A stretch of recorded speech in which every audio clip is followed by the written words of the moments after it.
Hey friends, welcome back to Tim Talker Bank's TV, the voice of the father at the gate. So we're going to be looking at everything we know about Sam Uloko, Deborah Paul Enenche's husband-to-be. We're going to be looking at where he's from, where Sam Uloko is from, Sam Uloko's age, Sam Uloko's hometown, Sam Uloko's scandals, his work, how Sam Uloko became a millionaire at a young age. Don't worry, sit back and enjoy. We're going to be looking at everything, how he met Deborah Paul Enenche, where they met, and all of that. All the gist that you want to hear, we are going to hear it here. But before we go on, please like the video, and if you are not yet subscribed to this channel, do subscribe to the channel. Okay, so according to the Flaming channel, Sam Uloko, who is the fiancé and soon-to-be groom of Deborah, the first daughter of Dunamis International Gospel Center, DIGC, senior pastors Dr. Paul and Becky Paul Enenche. Samuel is reported to be a member of the media department at the Glory Dome, headquarters of DIGC. Samuel Uloko is also the manager of Hawthorne Studio Abuja, a high-profile studio which usually covers weddings of the high and mighty in modern Nigeria. Samuel was born on the 5th of April. He is about 27 years old and hails from Benue State.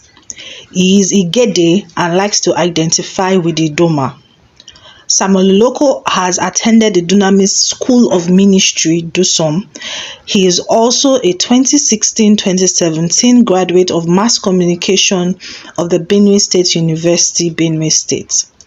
Samuel's siblings are all very active Christians.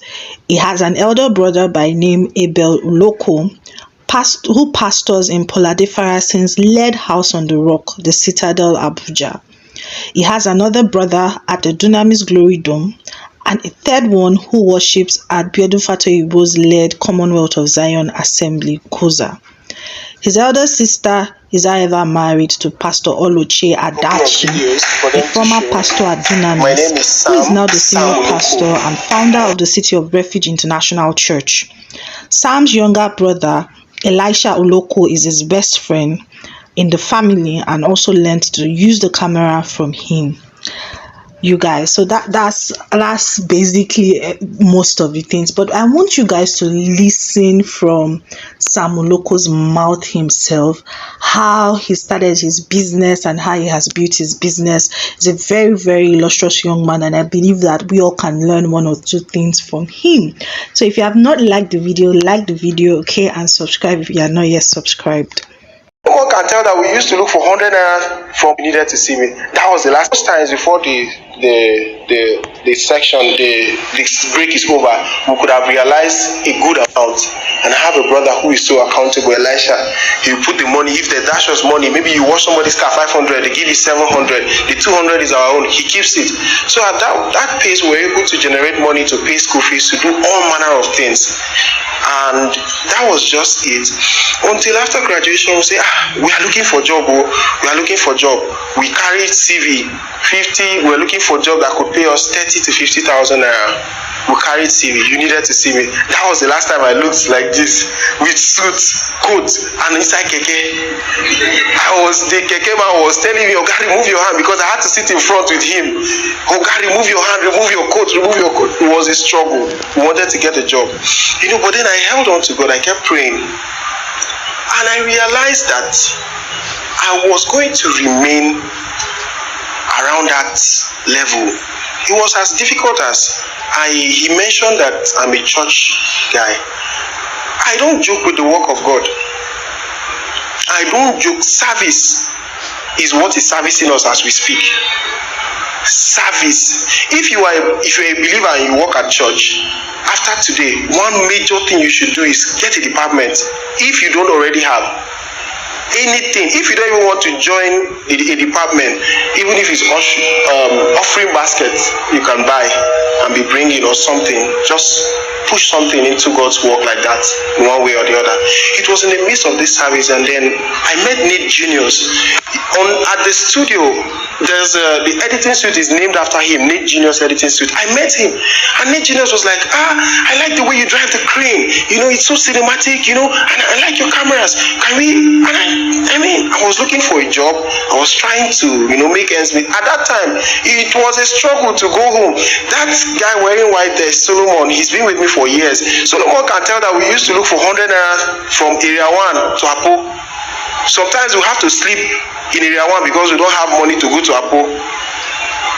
Sometimes we have to come. We can't have money to come on Saturday and come on Sunday. So we have to come on Saturday and sleep in generator room.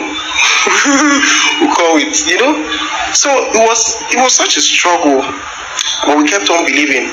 But then when I met Nate and I saw, he asked me for the cameras we were using. I didn't even know the cameras, but they were good cameras. I checked them and I went to his Facebook to send him the stuff, and I saw a video like these ones that I was showing you. A drone was flying for somebody's wedding. I said, and that time drone was the new, it was just coming out. I was like, why would somebody's wedding have a drone? Even church service, we don't even have ordinary wedding. And I got to him, I said, sir, can I see, this thing you do is very sweet. This is what I do, but this is on another level. He said, yeah, that is what he does. He was doing for Dangote. I was like, wow. I didn't think of the money at the moment, but I felt like I had a witness in my spirit that this is what you can do. This is what you can do. I started thinking, what can I do? What can I do? How will I be able to put this together? I don't know how to edit videos. I only know how to carry the kind of cameras these guys are using is different from the ones that we use. Broadcast cameras, they are different from the ones you use at stadiums and churches. These ones are DSLRs, and we need DSLRs to get this done. I've never used it. So I met him. I said, Nate, please, can I be coming to your place? That was just how we went in. And I spoke to him. He said I should come and be moving around. And I wasn't collecting any money from him. I said I just wanted to learn, see how he does what he does. Because I had a witness in my spirit at the place of service. I met him at church, remember, at the place of service, that I can do it. So I just followed him around. And by God's mercies, I was able to make something out of it. I was able to go learn how to set a gimbal, set cameras. I was the least guy at his place. But then I was not looking at that. My mind, God had already told me that I can do that thing. It was in my mind. I felt like, how is it possible that I can be able to make a video like this all by myself? You need to understand where I'm coming from. This is somebody that is looking for transportation. Food wasn't the problem because I was staying with my sister, but I am looking for transportation. There's a video I was trying to get to play for you. You'll be very amused. The video that gave us credence, I'll tell you about it in a minute. So that was how it all happened. I realized when I pulled back a bit, I realized that what actually happened to me was that I saw something that I wanted. I saw something that I felt like I could do. I didn't wait to have everything. I started from meeting Nate. Can I do this? Can I do that? So I didn't have to, do all of that. I just very quietly, when we came and I met Nate and all of that, God told me to, I asked, I was like, how can I begin this thing? I realized that, I kept having that witness that, I have to use what I have. What do I have? I didn't have anything. So I was wondering, and I asked, and then I realized that it had to be rented cameras. I had to go rent cameras to try to attempt what Nate was doing, and I had to start doing YouTube videos. How many of you does anybody have a photography or media business? Just media, video. You have. Anybody here interested in starting one? You are aspiring to be a photographer or videographer? Okay. I hope that what I say, if it doesn't make an impression on the people here, it does on you, at least on you. Even if it's just one person. That's so it was so strange that I had to go renting cameras, and guess what, I didn't still have money to rent cameras, and I was not getting jobs. People were not calling me for jobs because they don't know me. I'm trying to come into a market. So I started meeting event decorators. Please, can I come and cover your decor? I can edit it for you and send it to you free. I sent messages to a lot of them. On Instagram, I was in their DMs. Can I do it? Let me see your work. I don't have any work. So what do you want us to do now? I will do it free of charge.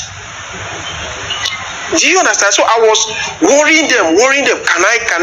They were not even giving me the chance because it was like a scam. Your page, nothing is there. Coming soon. No video is there. So it was crazy.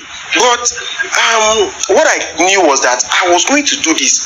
I had seen Nate do something like this. I was going to do it. So I begged one guy, Alvina Events. Most of you here know Alvina. He's one of the biggest decorators.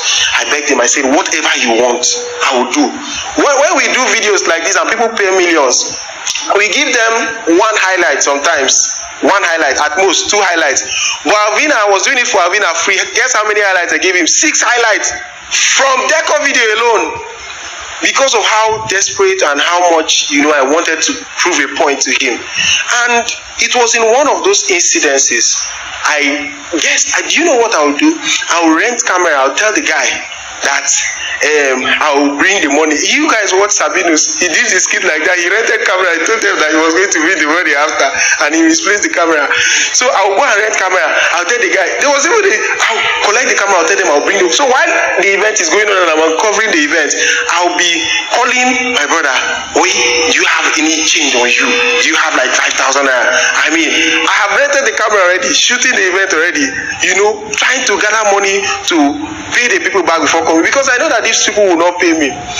So that was how we were doing it until one evening I was at church. I was walking, and then one woman called me, a decorator, Blue Velvet. She was like, oh, hold on, please. I know you've been begging me to do videos. I have a really nice decor. I want you to come and do it. I don't really have anything to pay. I said, no, don't worry. I don't worry. Even if you don't have anything to pay me, I'm fine. So I ran to that event, and it was something else. I not only collected camera without paying, the person I collected camera from had to give me transport to the event. His name is George Seller. George had to give me transport. After begging George that I'll give him the money, he gave me 500 naira to carry moto to Blue Velvet. And when I came, I saw a lot of familiar faces. I saw people that were biggest in the industry. Every vendor there were the biggest. It was the biggest photographer, biggest decorator, biggest everything. And I was asking, whose wedding is this? Whose wedding is this? So it was just random, and I was like, let me just make my video and be going. But after doing the video, the woman said, that you are done, you can go. But I was like, I can't leave here. I have to make more videos. So I waited for the bride. This kind of photographer. It hurts me so much when I see them block photographers coming into an event, unlicensed photographers. That was what I was, unlicensed. I will be there. They'll say, can you go back? You just disappear for a moment. When matters don't die down, you now come out again. So that was what I was doing. It hurts me. I cried one day after we were doing one of these big events. They sent a man out. I was weeping. They were wondering why I was crying, but they didn't know that was my level. So it was so surprising when we came to that event. I was doing it sharp. I was doing a lot of things, and then they told me that Buhari students are looking for me everywhere. That if they catch me, I said, let them come and catch me.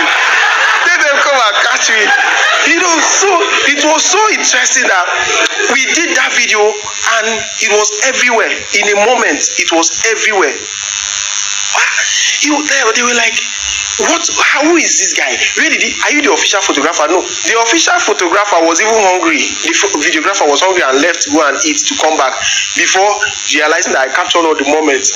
In fact, I'll get camera that I borrowed that they even give me money to come there. So it was even at the end of the video that I was leaving that I realized that I didn't have money to pay the guy and do all those things. I had to sleep. See, do you know what? I told him that I was using the camera again the next day, which was Sunday, to give me time to look for his money, even though the money doubled. Do you understand? So, but that changed everything. After that video, we got calls. I saw 1 million naira alert. As in, I told people that, this is what we do. We do video 200,000 naira for one video. I saw alert. Like, Somebody paid for 5 events at once, and in the northern state, in Kano. And it was so, when I saw that, I was at live camp at one event center doing another deco video. When I saw the alert, I broke my ATM so that nobody can catch me and and say, yeah, go and withdraw it. I had never seen that kind of money in my life. So I called my brother. I said, oh, Elisha, we are big. We are big. You know, so we started doing all manner of stuff. We went to OC77, bought some things, and see, the way God, I know why I mentioned God to you.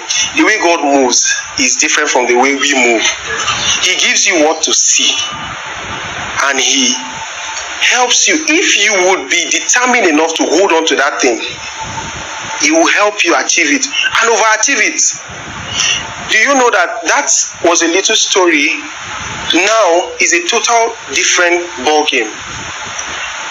It's not a long time ago. This particular story I just shared, it's about 3 years ago. But you will not believe, I don't think there is any wedding videographer. I don't think there is any that is as successful and has built as much structure as we have here in this town. I don't think. You have to point them to me. It's so humbling. It's so humbling that I just hide myself away from everything. I just want God to get all the glory, because it couldn't have been me. You know, but one thing that was very, very, very helpful is realizing the fact that God has given you a vision. You have seen something. How are you going to pursue it? How do you want to? It doesn't, see, this story could have gone any other way, but it will still get to the point of these videos. We have all manner of, if it's videography, we are doing videography at the very top level, and we are just starting. We are just, do you know what it means for you to go to a place and then maybe like governors, you just go to a place and then governors just like you. Like, I want you to, we have a lot of them. So it was a very long story of success, but my brothers and sisters, what I can tell you is that, what are you seeing now? You have a company, you have your business, you have there's a place your business is now. You have to have somewhere that you are looking at. You know God told Abraham that as far as your eyes can see, right, that will I give. That is how it is. So that is it. That is just it. What are you saying?